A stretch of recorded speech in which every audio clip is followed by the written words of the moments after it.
Welcome back to another video, guys. My name is Blake92, and from the title, you probably saw this is something very different from what I usually do. If you don't know what slam poetry really is, because this is what it is, go look it up. It's basically like spoken poetry that shows a lot more emotion. But I don't know. For one, I'm really behind on videos. It's like midnight right now, and I don't have nothing done because I've been busy with personal things, like over the weekend with like Valentine's Day, the dance, blah blah blah. You know, you saw the Q&As and that, and I was, with my friends and stuff, and yeah. But anyways, I wasn't allowed to share this at school, and so I was like, you know what, I might as well put it here. So if you're from school and you're watching this, I don't care about your hate comments. So just go screw yourself. But this is very sad. It's called Lies, and I'm over all this crap now, so don't feel bad for me. Like, if you saw from the Q&As and that, I have Dominique now, so I could care less about this person. But still a very good, still pretty decent of slam poetry and that. And I have wrote some more loving ones about Dominique and stuff like that. But those aren't like perfected yet, so I ain't gonna do those ones yet. If I do those, anyways.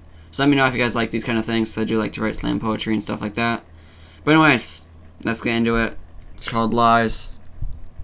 And it's on my laptop right now, that's why I'm like looking down, because like my laptop is down here. It's some Undertale drawing I did. If you remember that from the Undertale series, if you didn't watch that, then you missed it. But anyways, Lies. Here we go. If you would have talked to me a year ago... Hold on, wait. How long is it? Is it a year ago? Yeah, a year ago still. Yep, it still works. But this was written at the beginning of this year. This was written back in fall. Well, not this year. It was written back in like December? No, not December. Like October, November. But anyways, if you would have talked to me a year ago, you know what I would have said? I'm fine. And it was true. I had the most important thing in my life at the time. Someone to care about and love. Someone that felt the same way towards me. Someone I sat up until 4 a.m. talking to just because I didn't want to let them go. I made huge decisions for this person. Huge even. I broke up with someone else because I saw fire in this person. I saw trust, care, respect, life, a future. It was hard to end that and hard to start with someone else that broke up with their boyfriend to be with you also. Or so I thought. I saw her every day. I talked to her. My heart kept beating and beating and beating and never stopped. Because I never stopped. I never wanted to stop. Giving up was something I didn't do. It could be a project, a game, an assignment, but I didn't give up on someone I cared about. She was amazing. She was everything. She was my life. She was. Telling someone you love them isn't easy, especially when that person is your best friend. But I said it. June 8th, 2014. Now going ahead almost 1 year. After so much care, so much love, so much time, so much trust, it crumbles down. Each piece is a piece of your heart crumbling to the ground. It shatters as it hits the bathroom floor as you sit and think. Where did it go? Where did life go? Where did she go? My heart was still beating and beating and beating, but not for the same reason. Standing up, taking all your strength to use your own 2 feet. You look in the mirror through your tears. You see fear, bloodshot fear.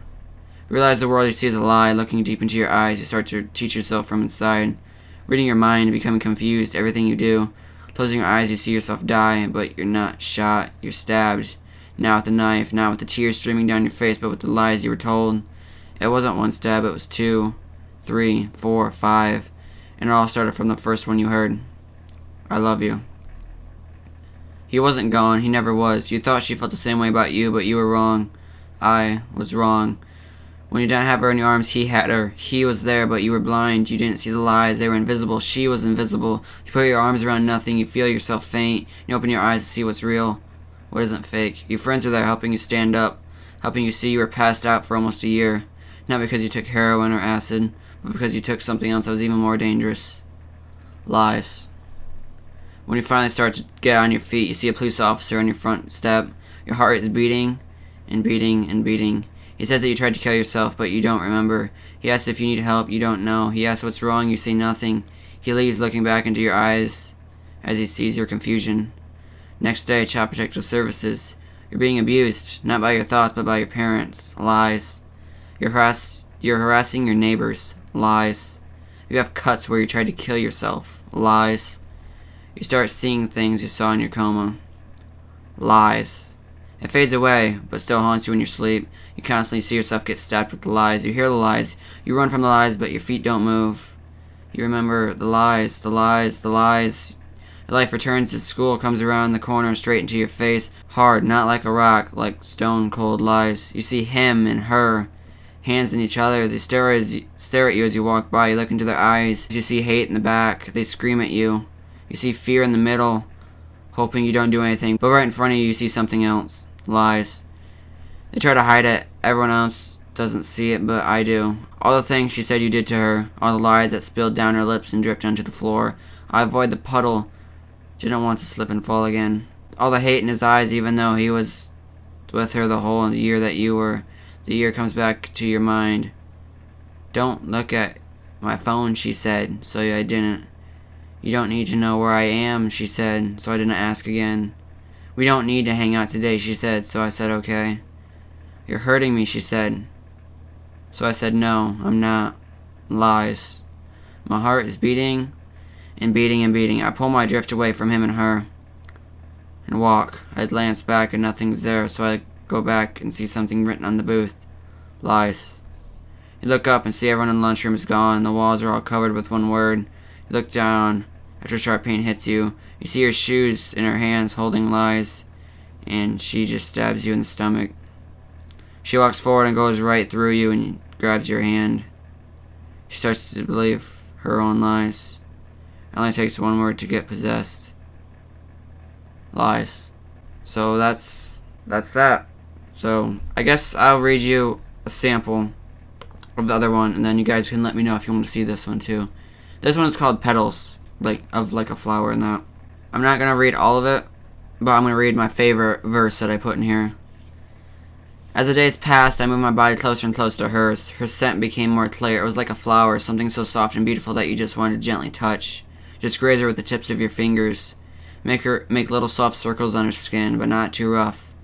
She's easily torn under the pressure. She's easily torn under the pressure.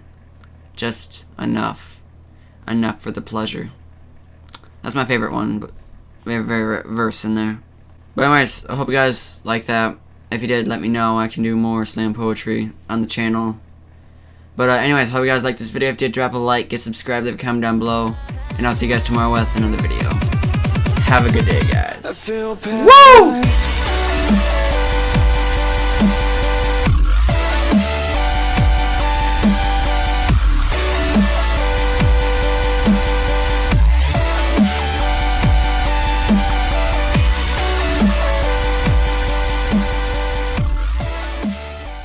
Very different.